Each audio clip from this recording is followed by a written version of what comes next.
Peacock O'Clock time.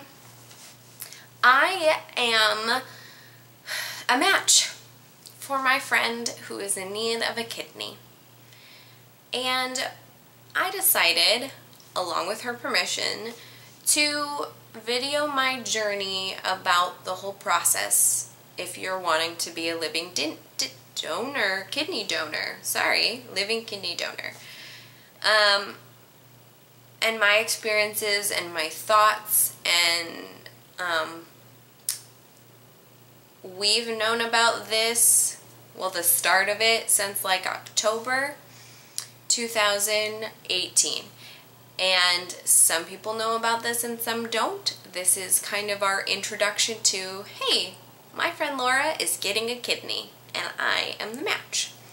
So we wanted to make a journey of everything in case anybody else out there is looking into being a living kidney donor. It is different for everybody because everybody is different age and different health, and surgeries can go a little bit different. So this is the first start of the journey. It began around October 2018. And I noticed on Facebook my friend had posted that she was in need of a kidney. And along with that post, she wrote the blood types that she can receive from. And one of them was mine. And so I had a quick thought of, sure, why not? It wouldn't hurt to see if I was a match. I didn't know how the whole process was going to be yet. I was just in the mind of thinking WWJD. That's the thing that popped in my head. And if you remember those bracelets from a while back, it stood for what would Jesus do? And my thought was he would do it without even thinking about it. And so that's what I did. I didn't really think about it. I didn't really tell anybody about it except for my friend, and I did the paperwork. And then I kind of forgot about it, and I think at the beginning of December, I got a letter in the mail, and it said, everything's a go. If you are willing to continue with tests, we will be in contact with you. And I needed to respond within like 30 days. So at that point, I was like, oh dang. So I called my husband, let him know what I had done. In retrospect, if I'm using that word correctly, I would have talked to him about it in the first place. He was a little bit shocked, surprised, didn't know I had done anything like that. He just had questions, and once we got all the questions answered, we were good to go. And I'm one of those people that when I say I'm going to do something, like follow through with something for a friend, I am usually pretty good at doing it and sticking to it. And right now the goal was to just see if I was even a match. So they sent over all this paperwork and told me I just needed to go to my insurance, my doctor's office, like get a few blood samples taken. And so I did that. I went and got, I think, 3 vials taken, 3 or 4. And then I got set up with a kit to pee in, basically. When I went home, I had to collect my urine for 24 hours. And that was something new I had never done before, so I can check that off the list. Insurance is supposed... The hospital that's doing the kidney transplants covers the donor's process of blood samples and all of that so you don't have to pay for any of that, which is really nice. Bless them. But it can be a complicated situation because your insurance still bills you, and then getting permission for someone else to pay for it, it's kind of a whole process. And that's one of the only frustrating things about this, maybe one of the two. So insurance was kind of difficult to deal with, and but eventually it works out. And so then I had to wait a little bit for stuff for that. Then once that came back all good, they also like checked my blood pressure for so many days too. I had to do another sample of blood and had to ship that one to them directly. And I'm pretty sure that's the one, it's been a while, sorry. I'm filming this in April of 2019. That's the one where I had to ship my blood overnight to somebody in Utah so they could run tests immediately.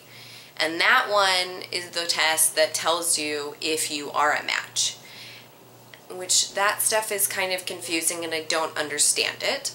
But that took like 3 weeks, 3-4 weeks of waiting for that. They're busy, so I get it.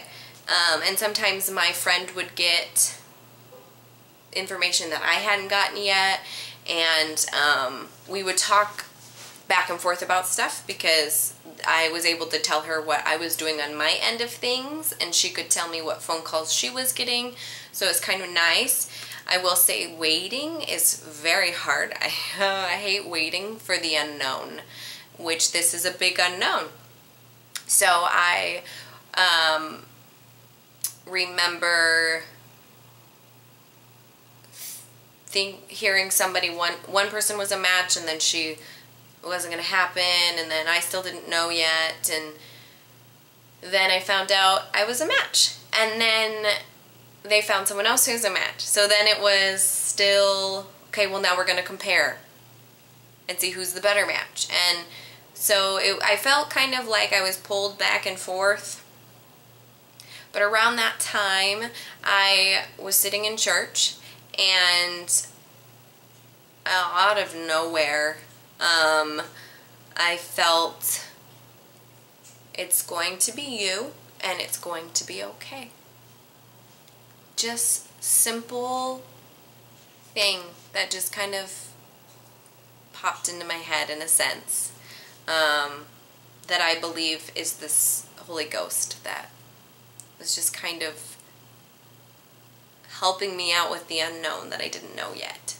And so I said okay, and once we told them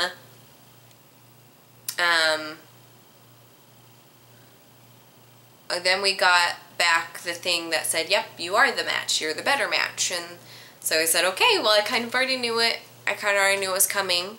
And then we decided, is it okay if she can wait till July, because with 3 young kids and my husband that works, and I have to go to a whole nother state to get it done. So it was better if my kids were in school and we were all together. Once they said that was fine, then I was at ease. I won't lie, I was kind of freaking out a bit, not totally about doing it, but not knowing when it was going to happen, and feeling very anxious about, well, is it the right thing to do? What is it? I am totally good now, guys. A lot of people are like, oh, but it's major surgery. And I was like, I get that, but I'm totally fine. It's not a big deal to me, even though I know it's a huge deal for my friend, and I'm glad that I'm able to be that for her. I'm not very freaked out about it. Obviously, I was a little worried about how the surgery is going to go. I've never had surgery before. But I'm at peace with it. And so now I believe they're still testing other people in case there's an even better match. But now we just wait till May 6th, and that is my evaluation. And it's like an intense, like they interrogate you to make sure you're really willing to do this, and they physically check your body to make sure your kidneys look good and they aren't attached and you don't have some other health issue you didn't know you had. It's like a whole body checkup. Once that is a go, and if you're watching this right now, that means it's a go. And we are now sharing this news with everybody. Because that's the major final check that this is going to happen. And we are like about a month away from that. So I'm really excited. I'm honored that I am able to do this for my friend. Fun fact, we share the same birthday, just 2 years apart. So that's, now we'll be even more in sync. So,